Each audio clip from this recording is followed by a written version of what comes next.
What's happening, everybody? It's Sean with reactions to the classics. Today we got another Ayreon up. We got Universal Migrator Part 2. Put up Part 1 last month. There's an Ayreon playlist. Just type Ayreon up above. You can go check that out. This is brought to us by our friend and longtime patron and supporter of the channel, River. River, obviously, is the expert on all things Ayreon, at least in mine and their relationship. River says this Ayreon album is where we see some real big names begin working with Ayreon. From metal royalty like Russell Allen of Symphony X and Bruce Dickinson of Iron Maiden, to long-term collabs like Ed Warby and Damian Wilson of Threshold. It's also easily the heaviest part of the Ayreon catalog to this point, with driving guitar solos, dark and moody tracks like Into the Black Hole, where we have Bruce Dickinson on vocals. Story follows our colonist further back to a first soul, the Universal Migrator, who plants life on various planets, including our own Earth. The colonist follows along to Earth itself from the Big Bang, traveling across various real stars and constellations in our universe. River says a fun fact: I fell down a bit of a rabbit hole when I listened to this album originally years ago and did research, ended up looking up the various stars, nebula, and celestial bodies referenced.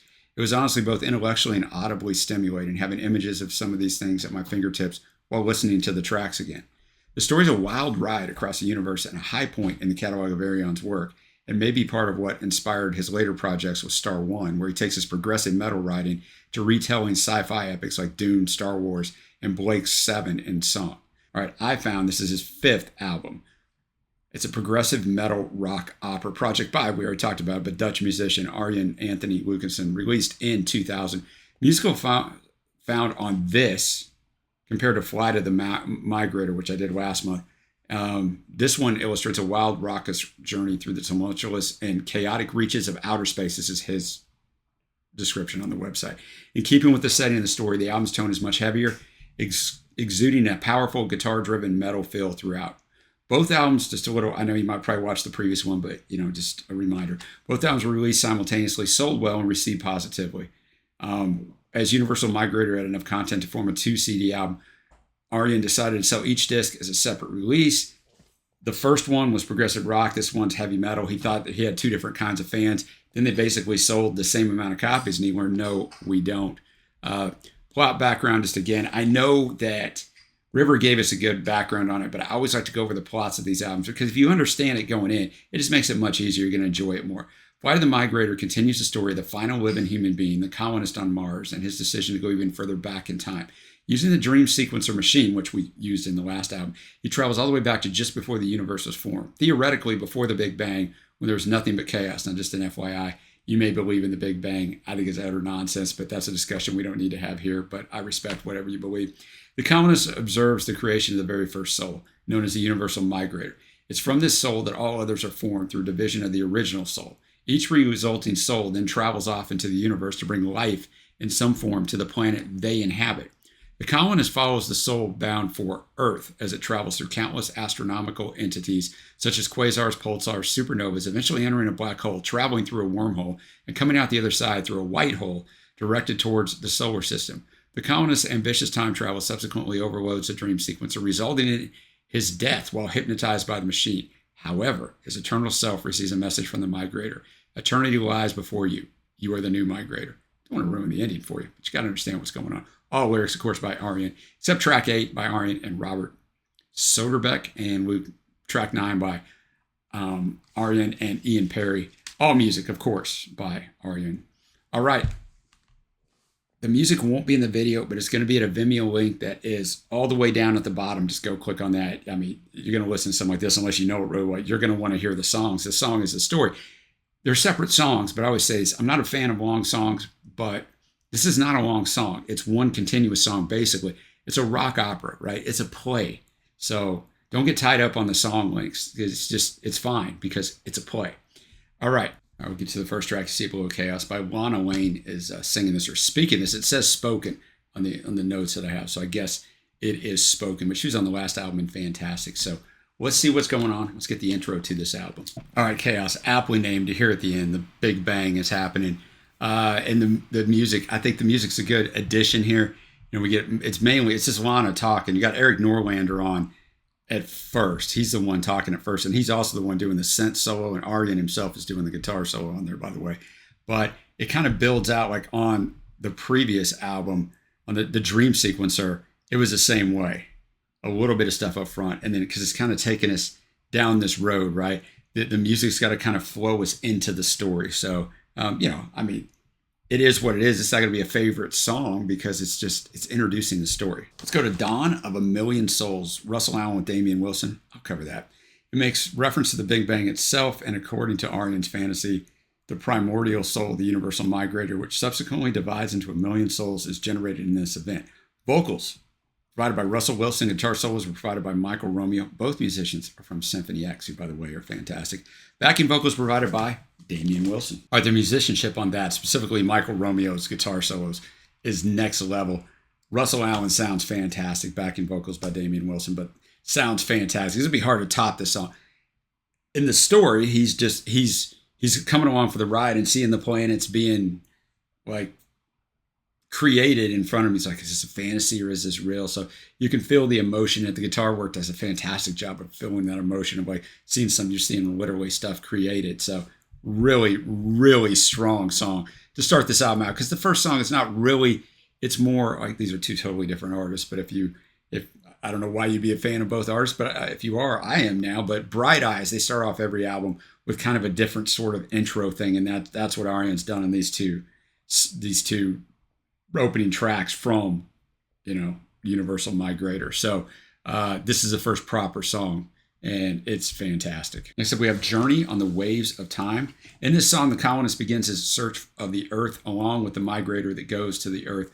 Vocals on the song were provided by Rolf Scheepers from Primal Fear, and Eric Norlander, who was on the first track, performs a Hammond organ solo. Let's go. All right, the album notes say, I joined the Migrator on its long journey through time and space in search of the planet Earth. On my journey, I encountered many fantastic astronomical phenomena, and that's what this song's talking about. But, the Eric Norlander Hammond organ solo is nice, but there's some great bass work in here and some fantastic drumming as well. And Rolf Scheepers' vocals definitely give you that metal feel, right? We're really getting after this one. So good track. Next up, we got To the Quasar, divided up into two parts. The song is divided into two movements, and its central theme are quasars, astronomical sounds of electromagnetic energy, which output massive amounts of light. Yes, you're going to get some astronomy lessons today. A quasar may readily release energy in levels equal to the output of dozens of average galaxies combined. In the song, Ayreon adopts the most widely supported theory concerning the origin of quasars as true. That is, he implies they are gigantic supermassive black holes. Here, the colonist passes the Taurus pulsar, which is going to be the first part of the song's in two movements, as I said. It goes to the center of quasar 3C273, which is the second movement, hoping that its black hole will take him closer to Earth. Vocals provided by Andy Darris from Halloween, Renee Merkelbeck and Eric Norlander each perform a keyboard solo, and Ayreon provides a guitar solo.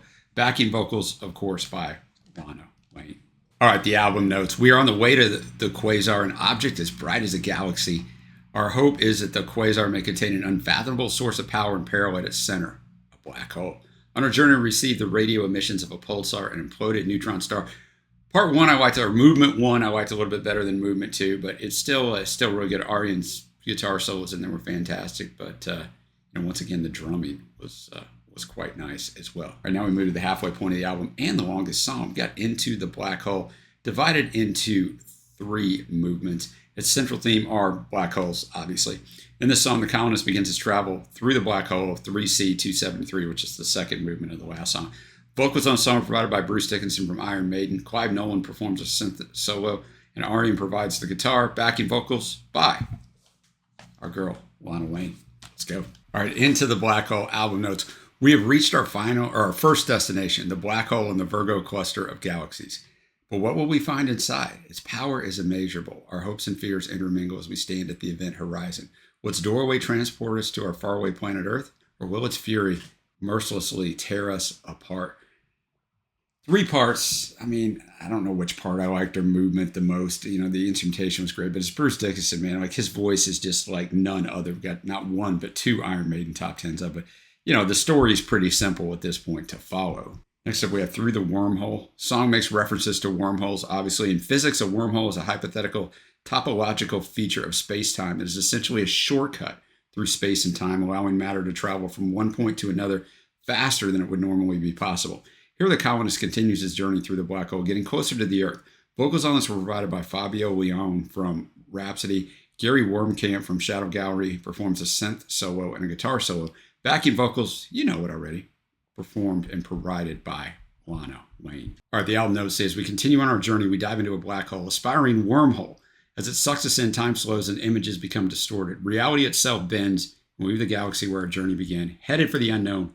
Where will it take us? A good song. Fabio does a good job. And Gary Wormkamp from Shadow Gallery, remember, on the synth solo and on the guitar solo, putting in fantastic work. All right, next up we got Out of the White Hole. It's divided into 3 movements. This song is divided into 3 movements, makes reference to several different concepts. Foremost, white holes are highly theoretical celestial bodies that spew out matter. In other words, they're anti-black holes, or the time reversal of black holes, and are the point in which matter, which travels to a black hole, would exit. Finally, the colonist exits the black hole through a white hole and reaches the Andromeda galaxy, passing through the fictional planet Y, which is already populated. He decides to continue his search. Vocals on the song by Timo Cotapello from Stradivarius and Cotapelto. Hopefully I'm saying his name right. Eric Norlander, once again here, is doing the synth solo, and Ayreon does the guitar solo. The demo version of the song had vocals by Robert Soderbeck, but that's not what we're listening to, obviously. Let's get it. All right, Out of the White Hole. We come out of the white hole into the M31 galaxy, which is also known as Andromeda. We see a planet that looks much like Earth. Could it sustain life? And if, who lives there? So the 3 parts. Movement 1, we're going through the Andromeda galaxy. 3rd movement's short. 2nd movement makes reference to and is referenced by Ayreon's other albums, the former Into the Electric Castle and the latter. There's probably a better way to say the numbers, but 01011001. Planet Y is a fictional planet in which lives a being called Forever. Remember Forever, the final sentence of the song is the final sentence of Into the Electric Castle. So tying some things together here. I enjoyed it. I enjoy the instrumentation on this album. I don't think this album's like super heavy metal to me. I mean, I know it's faster and it's got some songs that got some instances of that in there, but I think it's a good vibe, man. The instrumentation's really top notch on this, as it is on all Ayreon albums. All right, well, we got 2 songs left. We got To the Solar System. It is a song divided into 2 movements. In the song, the colonist approaches the solar system, but eventually dies. I won't spoil it for you. I just did. As the oxygen on Mars runs out and the dream sequencer overheats. Vocals on the song provided by Robert Soderbeck, who I was talking about on the last song, did the demo, who also wrote the vocal melody of the song, and Ayreon provides a guitar solo. Planet of Blue is a metaphor that refers to the planet Earth. That's because the first movement is Planet of Blue, and the second movement is System Alert. All right, the notes at the end say, finally we are approaching our own familiar solar system. There's something wrong. Reality begins to break through the illusion. I have an unsettling premonition that even here, inside my virtual journey, I will never reach the Earth. So you can't even do it through the dream sequencer. You know, it's 2 movements, but it's really not. I mean, that last part's the last under 1 minute, the System Alert. It's fine. You know, it was sang in a little different voice through the first verse and stuff, because it had to be, because it's kind of, it's, you know, remember I told you guys this is basically it's a rock opera or even a play, if you want to think about it that way. So it's got to be sung in different voices, and he kind of got to his voice, you know, throughout the rest of the song. But I mean, it's like all the other songs. It's very well done, especially instrumentally. Now to the last song, but I do, if you're listening to this on Spotify, there's a song after this, a dream sequence or reprise or reprise, however you want to say that word. It should be at the end of part 1 of this album, right? And that's where it is in the review for that. So it shouldn't be here. They just messed up when they combined the albums together. In my opinion, it should have been at the end of 1. I know they're saying it ties it because now they're looking at it as 1 long album, and so that's why they did it that way, but that's not the way it was originally done. So on the new Migrator, the colonist is told by the old Migrator that he is the new Migrator, and as his soul separates from his body, his new mission in the universe begins. Vocals provided by Ian Perry, who also wrote the lyrics.